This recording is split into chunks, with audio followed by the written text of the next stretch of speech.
नमस्कार, मैं सिर्फ दिशा कुमार श्रीवास्तव। आज हम अपने बायो का एक chapter human health and disease का एक इम्पोर्टेंट टॉपिक जिसका क्या नाम रहेगा चिकनगुनिया, इसके बारे में चर्चा करने वाले हैं। बोर्ड एग्जाम में अक्सर एक क्वेश्चन आता है कि चिकनगुनिया क्या है, इसके सामान्य लक्षण को लिखें। तो आज हम इस वीडियो में आपको ये बताने वाले हैं कि चिकनगुनिया क्या है, इसके सामान्य लक्षण को लिखें। अंत तक बने रहिएगा, उम्मीद है कि ये टॉपिक मैं आपको क्लियर करा दूंगा। ठीक है, आइए शुरू करते हैं। चिकनगुनिया क्या है, इसके स्टेप बाय स्टेप हम बात करें तो चिकनगुनिया एक वायरस से फैलता है।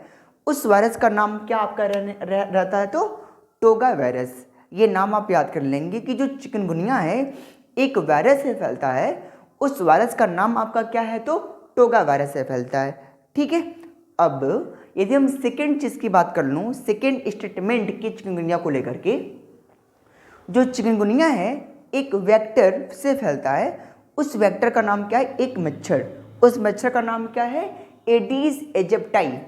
ध्यान देना, वेक्टर किसे कहते हैं यदि हम लोग ये बात कर लें तो एक पर्सन से सेकेंड पर्सन में, है ना, एक पर्सन से दूसरे पर्सन में जो बीमारियों को ट्रांसफ़र करवाता है, जो लेकर के जाता है ना, उसको हम क्या बोलते हैं, वेक्टर कहते हैं।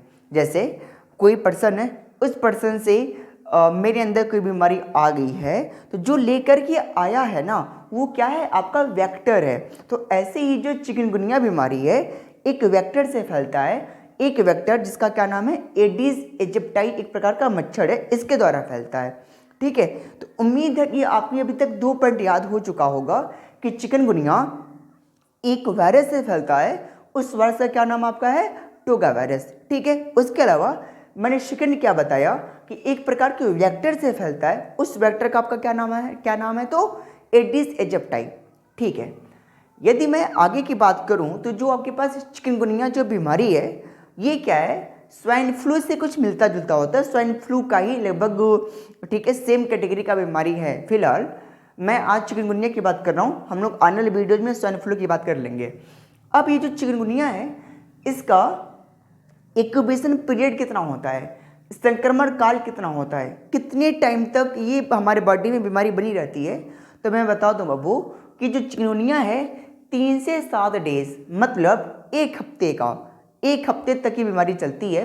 एक हफ्ते बाद क्या होता है, ये धीरे धीरे अपने आप क्या होता है, समाप्त होता हुआ चला जाता है।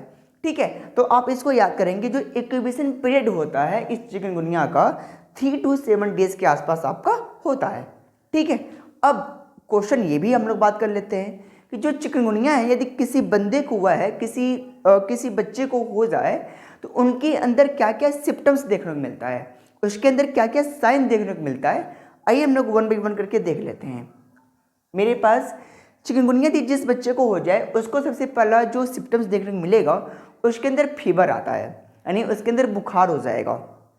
ठीक है, तो फीवर उसके अंदर होने वाला ये पहला सिम्टम्स है चिकनगुनिया को लेकर के। ठीक है, उम्मीद है कि आपको ये सिम्टम्स पहला वाला याद हो चुका।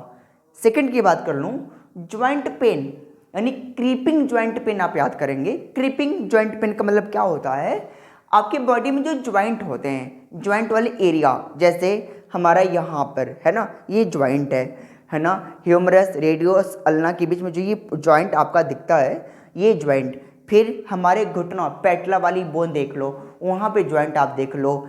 ठीक है, पेल्विक वाला रीजन ये देख लीजिए सब लोग। तो हमारी बॉडी में जहाँ जहाँ ज्वाइंट होते हैं ना, वहाँ पे क्या होता है, पेन बहुत ज़्यादा होता है, दर्द बहुत ज़्यादा होता है।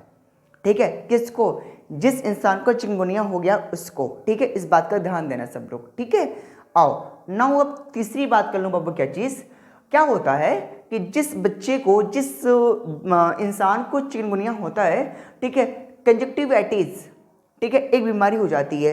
कंजक्टिवाइटिस एक जो लक्षण देखने को मिलता है, आंख के सफ़ेद हिस्से में सूजन, यानी आंख के सफ़ेद हिस्से में सूजन। जो आंख होता है, जो आंख ये व्हाइट वाला एरिया होता है ना, यहाँ भी क्या होता है, स्वेलन हो जाता है, सूजन सी आ जाती है। ठीक है, आंख में जलन टाइप आपका हो जाएगा। ठीक है, आंख से क्या होता है, पानी जैसा कुछ लिक्विड निकलने लगता है। क्या होता है, आंख में सूजन बन जाती है इस चिकनगुनिया जिस बंदे को हो जाए तो ये सब सिम्टम्स हैं। यदि हम लोग आगे की बात कर लूँ, ठीक है, लिम्फेडेनोपैथी में क्या होता है कि बॉडी में गांठें बन जाती हैं। ठीक है, रेसेस बन जाती हैं, गांठें बन जाती हैं, ठीक है, हेडेक, सर दर्द उत्पन्न हो जाता है, स्किन में रेसेस, यानी आपके बॉडी पे क्या होता है ना, रेड कलर के छोटे छोटे दाने आ जाते हैं, रेड कलर के कुछ यूं इस तरीके से क्या होता है, छोटे छोटे दाने आपके बॉडी पे आ जाते हैं, स्किन रेसेस है ना, छोटे छोटे दाने आ जाते हैं। और उन दानों की वजह से क्या होता है ना, धीरे धीरे वो दाने सूखने, जब उसमें जब दाने बनते हैं देखोगे उसमें लिक्विड बन जाता है, लिक्विड पानी जैसा, वो एक समय के बाद क्या होता है कि उसमें क्या होता है, वो फूटता है, फिर धीरे धीरे क्या होता है, समाप्त होता हुआ चला जाता है वो, ठीक है। तो उम्मीद है कि आपको चिकनगुनिया समझ में आया होगा, ठीक है। ऐसे ही हम लोग अगले वीडियो में हम लोग क्या बात करने वाले हैं, स्वाइन फ्लू क्या होता है, या फिर बोर्ड एग्जाम से रिलेटेड जितने भी आपके टॉपिक, मेन टॉपिक्स हैं, मैं वो सब कवर कराने का प्रयास करूंगा। तब तक के लिए आप पढ़ते रहिए, स्वस्थ रहिए, मस्त रहिए।